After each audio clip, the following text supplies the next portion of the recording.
नमस्कार दोस्तों, study time में आपका फिर से मैं बहुत बहुत स्वागत करता हूं। कैसे हो दोस्तों? आपको पता होगा कि कुछ दिन पहले महाअधिवक्ता जी ने सरकार को एक अभिमत भेजा था जिसमें ओबीसी रिजर्वेशन के बारे में उन्होंने कुछ सुझाव दिए थे।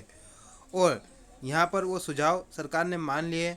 और वो तो मानेगी ही सरकार, क्योंकि सरकार ने ही कहा था कि हमें कुछ रास्ता बताइए। तो उन्होंने रास्ता जो बताया था उस रास्ते को इन्होंने एक्सेप्ट कर लिया। अब एक इससे क्या फ़र्क पड़ेगा क्या नहीं, वो हम बातें इसी लेटर में पढ़ेंगे और आपको बताएंगे भी। आप सबसे रिक्वेस्ट है, अगर आप चैनल पर फर्स्ट टाइम विजिट कर रहे हो तो चैनल को जरूर सब्सक्राइब कर लीजिए। देखिए, लेटर ही जारी कर दिया उन्होंने सभी विभागों को। आप देख सकते हो कि ये है 2 सितंबर को जारी किया गया। ओके।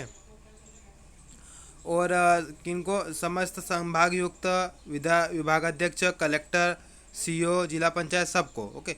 और विषय है कि ओबीसी रिजर्वेशन के संबंध में है 27%।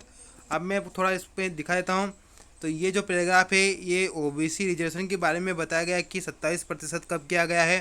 तो ये संशोधन अधिनियम 2019 द्वारा अन्य पिछड़ा वर्ग को लोक सेवाओं एवं पदों में सीधी भर्ती के प्रकरण में आरक्षण का प्रतिशत 14 से 27 किया गया है, जो कि दिनांक 8 मार्च 2019 से प्रभावशील है। ओके बाद उसके बाद क्या हुआ था, ये रिजर्वेशन दिया गया 14% से 27% किया गया। उसके बाद कोर्ट में चुनौती दी गई, तो वो भी देख लीजिए कि उक्त संशोधन अधिनियम 2019 में प्रावधानित अन्य पिछड़े वर्ग के आरक्षण प्रतिशत 14 से बढ़ाकर 27% किए जाने को चुनौती दी जाकर माननीय उच्च न्यायालय जबलपुर में याचिकाएं दायर की गई है। ओके। अब यहाँ पर क्या कहा गया है तीसरे पॉइंट में, वो भी देख लीजिए कि माननीय उच्च न्यायालय में पिछड़ा वर्ग के उक्त आरक्षण के संबंध में प्रचलित प्रकरणों में महाधिवक्ता के द्वारा दिनांक 25 अगस्त 2021 को विधिक अभिमत दिया गया था। 25 अगस्त को अभिमत दिया गया था महाधिवक्ता के द्वारा, वो मैंने आपको बताया था अपने चैनल के माध्यम से, जिसकी प्रति संलग्न है, इसमें वो प्रति भी संलग्न है। उनके द्वारा इस विधिक अभिमत की कंडिका 5 में उल्लेखित प्रकरणों को छोड़कर शेष समस्त परीक्षाओं भर्तियों में पिछड़ा वर्ग के लिए 27% आरक्षण के प्रावधानों के अनुरूप कार्रवाई करने का स्पष्ट अभिमत दिया है।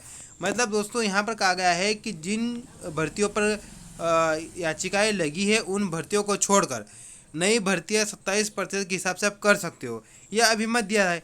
अब यहाँ पर सरकार सभी विभागों को यहाँ पर कह रही है कि समस्त विभागों से अपेक्षा है कि महाअधिवक्ता के उक्त विधिक अभिमत के अनुरूप परीक्षाओं भर्तियों की कार्रवाई करने का कष्ट करें। मतलब कि यहाँ आप सरकार आदेश दे रही है विभागों को कि आप इस अभिमत के अनुसार जो दूसरी भर्तियां है, जो परीक्षा है, वो शुरू करें। ओके। और पहले ही मुख्यमंत्री ने कहा था कि अब हम भर्तियां शुरू करेंगे। तो ये आने वाले टाइम में आपको पता है चुनाव है, ओबीसी रिजर्वेशन एक बहुत बड़ा मुद्दा है, तो कहीं ना कहीं ना भी नहीं बोल सकते।